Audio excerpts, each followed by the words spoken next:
Item ಯಾವುದೇ ಇರಲಿ try ಮಾಡಿ ಆಚಿ ಚಿಕನ್ ಮಸಾಲಾ. ಪ್ರಗತಿ ಪರಿಶೀಲನಾ ಸಭೆಯಲ್ಲಿ ಡೆಪ್ಯೂಟಿ ಸ್ಪೀಕರ್ ಕಣ್ಣೀರು ಹಾಕಿದ್ದಾರೆ. ಸಭೆಯಲ್ಲಿ ಕಣ್ಣೀರಿಟ್ಟಿದ್ದಾರೆ ಡೆಪ್ಯೂಟಿ ಸ್ಪೀಕರ್ ರುದ್ರಪ್ಪ ಲಮಾಣ್. ನಿನ್ನೆ ಜಿಲ್ಲಾ ಪಂಚಾಯಿತಿಯ ಪ್ರಗತಿ ಪರಿಶೀಲನಾ ಸಭೆ ಇತ್ತು. ಆ ಸಭೆಯಲ್ಲಿ ಆಗಿರುವಂಥ ಘಟನೆ, ಹಾವೇರಿಯ ದೇವಗಿರಿಯ ಗ್ರಾಮದ ಬಳಿ ಒಂದು ಜಿಲ್ಲಾ ಪಂಚಾಯತ್ ಸಭೆ ಇರುತ್ತೆ. ಅರಣ್ಯ ಇಲಾಖೆಯಿಂದ FIR ದಾಖಲು ಆಗಿರುವಂತಹ ಹಿನ್ನೆಲೆಯಲ್ಲಿ ಈ ಒಂದು ಕಣ್ಣೀರು.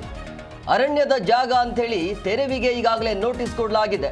ಸೊ ಹಂಗಾಗಿ ಅರಣ್ಯ ಅಧಿಕಾರಿಗಳ ಈ ಒಂದು ಅರಣ್ಯ ಇಲಾಖೆಯ ಅಧಿಕಾರಿಗಳ ವಿರುದ್ಧ ಕಿರುಕುಳ ಆಗ್ತಾ ಇದೆ ಅಂಥೇಳಿ ಅವರ ವಿರುದ್ಧ ಆರೋಪವನ್ನು ಮಾಡಿದ್ದಾರೆ. ನಿರಂತರವಾಗಿ ನೋಟಿಸ್ ನೀಡಲಾಗ್ತಿದೆ ಅಂಥೇಳಿ ಜಿಲ್ಲಾ ಪಂಚಾಯತ್ ಪ್ರಗತಿ ಪರಿಶೀಲನಾ ಸಭೆಯಲ್ಲಿ ರುದ್ರಪ್ಪ ಲಮಾಣಿ ಈ ರೀತಿಯಾಗಿ ಕಣ್ಣೀರನ್ನು ಹಾಕಿದ್ದಾರೆ.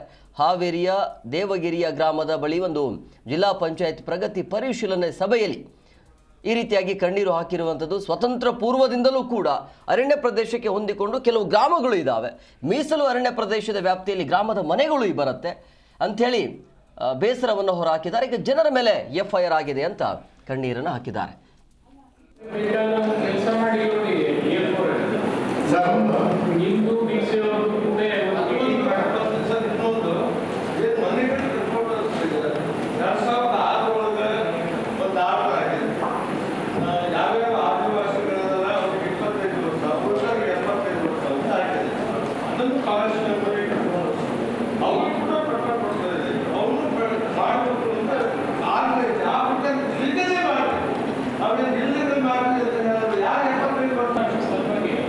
ಎಪ್ಪತ್ತೈದು ವರ್ಷ ಇದ್ದವರಿಗೂ ಯಾರು ಅಂಡಗಳು, ಹಾಡಿಗಳು, ಹಟ್ಟಿಗಳು ಕಟ್ಕೊಂಡು ವಾಸವಾಗಿದ್ದಾರೆ ಅವರಿಗೂ ಪಟ್ಟ ಕೊಡಬೇಕು ಅಂತ ಕಾನೂನು ಮಾಡಿದರು ಮನಮೋಹನ್ ಸಿಂಗ್ ಇದ್ದಾಗ.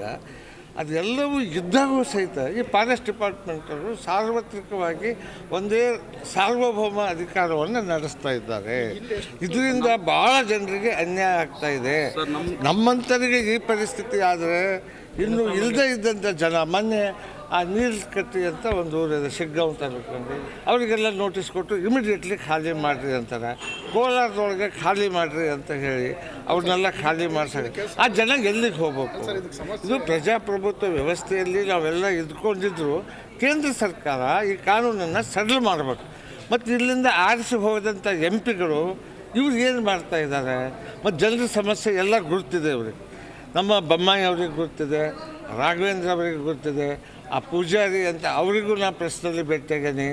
ಈ ದೇಶದ ಲೋಕಸಭಾ ಅಧ್ಯಕ್ಷರಾದಂಥ ಓಂ ಬಿರ್ಲಾ ಅವ್ರಿಗೆ ಭೇಟಿಯಾಗಿ ಹೇಳಿದ್ದೀನಿ. ನಮ್ಮ ಪ್ರಯತ್ನಗಳನ್ನು ಎಲ್ಲ ರೀತಿಯಿಂದ ಮಾಡಿದ್ರ ಜೊತೆಗೆ ಅಧಿವೇಶನ ಈ ಬಗ್ಗೆ ಮತ್ತಷ್ಟು ಮಾಹಿತಿ ನೀಡ್ತಾರೆ ನಮ್ಮ ಪ್ರತಿನಿಧಿ MD ಹಣಗಿ ಫೋನ್ ಸಂಪರ್ಕದಲ್ಲಿದ್ದಾರೆ. ನನಗೆ ಯಾವ ಕಾರಣಕ್ಕಾಗಿ ನೋಟಿಸ್ ನೀಡಲಾಗಿದೆ, ಎಷ್ಟು ವರ್ಷಗಳಿಂದ ಆ ಗ್ರಾಮಗಳು ಇದ್ದಾವೆ, ಈಗ ಇದ್ದಕ್ಕಿದ್ದಾಗೆ ನೋಟಿಸ್ ನೀಡೋದಕ್ಕೆ ಕಾರಣ ಏನು? ಎಸ್ ಹೇಮಕುಮಾರ್, ಪ್ರಗತಿ ಪರಿಶೀಲನಾ ಸಭೆಯಲ್ಲಿ ಡೆಪ್ಯೂಟಿ ಸ್ಪೀಕರ್ ಆದಂತಹ ರುದ್ರಪ್ಪ ಲಮಾಣಿ ಅವರು ಕಣ್ಣೀರು ಹಾಕುವಂತಹ ಸ್ಥಿತಿ ನಿರ್ಮಾಣವಾಗಿರ್ತಕ್ಕಂಥದ್ದು ನಿಜಕ್ಕೂ ದುರಂತ ಅಂತ ಹೇಳ್ಬೋದು. ಇದಕ್ಕೆ ಪ್ರಮುಖವಾದಂತಹ ಕಾರಣ ಏನಂದ್ರೆ, ಸ್ವತಂತ್ರ ಪೂರ್ವದಲ್ಲಿ ನಿರ್ಮಾಣವಾದಂತಹ ಕೆಲ ಗ್ರಾಮಗಳಲ್ಲಿರ್ತಕ್ಕಂತಹ ಏನು ಮೀಸಲು ಅರಣ್ಯ ಪ್ರದೇಶ ಅಂದ್ರೆ ಅರಣ್ಯ ಪ್ರದೇಶಕ್ಕೆ ಹೊಂದಿಕೊಂಡಿರುವಂತಹ 22 ಗ್ರಾಮದ ಜನರಿಗೆ ಈಗ ಆತಂಕ ಮನೆ ಮಾಡಿರ್ತಕ್ಕಂಥದ್ದು ನಿಜಕ್ಕೂ ದುರಾದೃಷ್ಟಕರ ಅಂತ ಹೇಳ್ಬೋದು. ಯಾಕಂದ್ರೆ ಕೇಂದ್ರ ಸರ್ಕಾರ ಮತ್ತು ಈಗಾಗಲೇ ಸುಪ್ರೀಂ ಕೋರ್ಟ್ ಆದೇಶದ ಮೇರೆಗೆ ಅಂದ್ರೆ ಮೀಸಲು ಅರಣ್ಯ ಪ್ರದೇಶ ಅಂತ ಹೇಳ್ಬಿಟ್ಟು ಈಗ ಅರಣ್ಯ ಪ್ರದೇಶ ವ್ಯಾಪ್ತಿಯ ಅಕ್ಕಪಕ್ಕದಲ್ಲಿರತಕ್ಕಂತಹ ಗ್ರಾಮಗಳಿಗೆ ನೋಟಿಸ್ ಕೊಡೋದಾಗಿರ್ಬೋದು, ಜೊತೆಗೆ ಅವರ ಮೇಲೆ FIR ಗಳನ್ನ ಹಾಕಿ ಆ ಒಂದು ನಿವಾಸಿಗಳನ್ನ ಎತ್ತಂಗಡಿ ಮಾಡೋದಾಗಿರ್ಬೋದು, ಅವರನ್ನ ಬೇರೆ ಜಾಗಕ್ಕೆ ಸ್ಥಳಾಂತರ ಮಾಡೋದಾಗಿರ್ಬೋದು, ಈ ರೀತಿಯಾದಂತಹ ಘಟನೆಗಳು ದಿನನಿತ್ಯ ನಡೀತಾ ಇದೆ ಅನ್ನುವಂತ ರೀತಿಯಲ್ಲಿ ಡೆಪ್ಯೂಟಿ ಸ್ಪೀಕರ್ ರುದ್ರಪ್ಪ ಲಮಾಣಿ ಅವರು ಹಾವೇರಿ ಜಿಲ್ಲೆಯ ಪ್ರಗತಿ ಪರಿಶೀಲನಾ ಸಭೆಯಲ್ಲಿ ಜಿಲ್ಲಾ ಉಸ್ತುವಾರಿ ಸಚಿವರ ಸಮ್ಮುಖದಲ್ಲಿ ಜೊತೆಗೆ RFO ಆದಂತಹ DFO ಆದಂತಹ ಅರಣ್ಯ ಅಧಿಕಾರಿಗಳ ವಿರುದ್ಧ ಏನಂದ್ರೆ ಆಕ್ರೋಶವನ್ನು ಹೊರಹಾಕ್ತಾರೆ. ಯಾಕಂದ್ರೆ ನೀವು ಅಲ್ಲಿ AC ಕಚೇರಿಯಲ್ಲಿ ಕುತ್ಕೊಂಡು ಅಧಿಕಾರಿಗಳೇನಂದ್ರೆ ನೋಟಿಸ್ ಅನ್ನ ಹೊರಹಾಕ್ತೀರಾ, ಜೊತೆಗೆ ಜನಸಾಮಾನ್ಯರ ಮೇಲೆ ಏನಂದ್ರೆ FIR ಅನ್ನ ಹಾಕ್ತೀರಾ. ಹಾಕಿದಂತಹ ಸಂದರ್ಭದಲ್ಲಿ ಅಂದ್ರೆ ಸುಮಾರು ವರ್ಷಗಳ ಕಾಲ ಅಂದ್ರೆ ಸ್ವತಂತ್ರ ಪೂರ್ವದಲ್ಲಿ ನಿರ್ಮಾಣವಾದಂತಹ ಗ್ರಾಮಗಳು, ಅಲ್ಲಿರ್ತಕ್ಕಂಥ ಜನರು ಉಳುಮೆ ಮಾಡ್ತಾರೆ, ತೋಟಗಾರಿಕೆ ಮಾಡ್ಕೊಂಡಿರ್ತಾರೆ, ಮನೆಗಳನ್ನ ನಿರ್ಮಾಣ ಮಾಡಿರ್ತಾರೆ.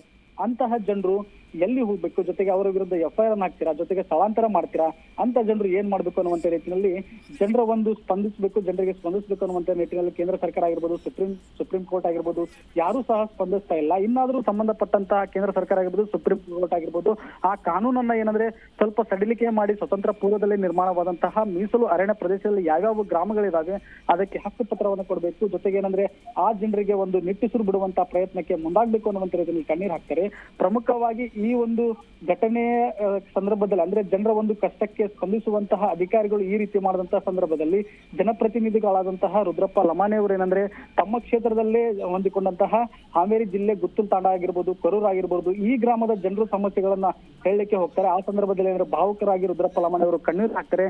ಅಂದ್ರೆ ಅಲ್ಲಿರ್ತಕ್ಕಂತಹ ಅರಣ್ಯ ಅಧಿಕಾರಿಗಳಿಗೂ ಸಹ ಏನಂದ್ರೆ ಸ್ಪಷ್ಟವಾದಂತಹ ಒಂದು ಸಂದೇಶವನ್ನ ಕೊಡ್ತಾರೆ. ಇನ್ನಾದರೂ ಸಂಬಂಧಪಟ್ಟಂತ ಅಧಿಕಾರಿಗಳು ಆ ಒಂದು FIR ಹಾಕೋದಾಗಿರ್ಬೋದು, ಜೊತೆಗೆ ಮೀಸಲು ಅರಣ್ಯ ಪ್ರದೇಶ ಅಂತ ಹೇಳ್ಬಿಟ್ಟು ನೀವೇನ್ ಘೋಷಣೆ ಮಾಡ್ತೀರಾ, ಆ ಘೋಷಣೆ ಮಾಡುವಕ್ಕಿಂತ ಪೂರ್ವದಲ್ಲಿ ಏನಂದ್ರೆ ಅಲ್ಲಿರ್ತಕ್ಕಂಥ ಜನರ ಸ್ಥಿತಿಯನ್ನ ನೋಡ್ಕೊಳ್ಳಿ, ಜೊತೆಗೆ ಆ ಕಾನೂನನ್ನ ಸಡಿಲಿಕೆ ಮಾಡ್ಬೇಕು, ಜೊತೆಗೆ ಅಲ್ಲಿ ಗ್ರಾಮಸ್ಥರಿಗೆ ನಿವಾಸವನ್ನ ಒದಗಿಸ್ಕೊಡ್ಬೇಕು ಅನ್ನುವಂತ ರೀತಿಯಲ್ಲಿ ಕಣ್ಣೀರ್ ಹಾಕಿರ್ತಕ್ಕಂಥದ್ದು ಸನ್ನಿವೇಶ ಪ್ರಗತಿ ಪರಿಶೀಲನೆಯಲ್ಲಿ ರುದ್ರಪ್ಪ ಲಮಾಣಿ ಅವರು ಕಣ್ಣೀರ್ ಹಾಕಿರುವಂತ ಪರಿಸ್ಥಿತಿ ನಿರ್ಮಾಣವಾಗಿರ್ತಕ್ಕಂಥದ್ದು. ಹೇಮಕುಮಾರ್ ಈಗ. ಎಸ್, ಓಕೆ, ಥ್ಯಾಂಕ್ ಯು ಹಣಗಿ ನಿಮ್ಮೆಲ್ಲ ಡೀಟೇಲ್ಸ್ಗಾಗಿ. ನೀವು ವಿಸ್ತರಣೆ ಮಾಡಿರಿ. ಇದು ಕೇವಲ ಕರ್ನಾಟಕದ ಮಾತ್ರ ಸಭೆ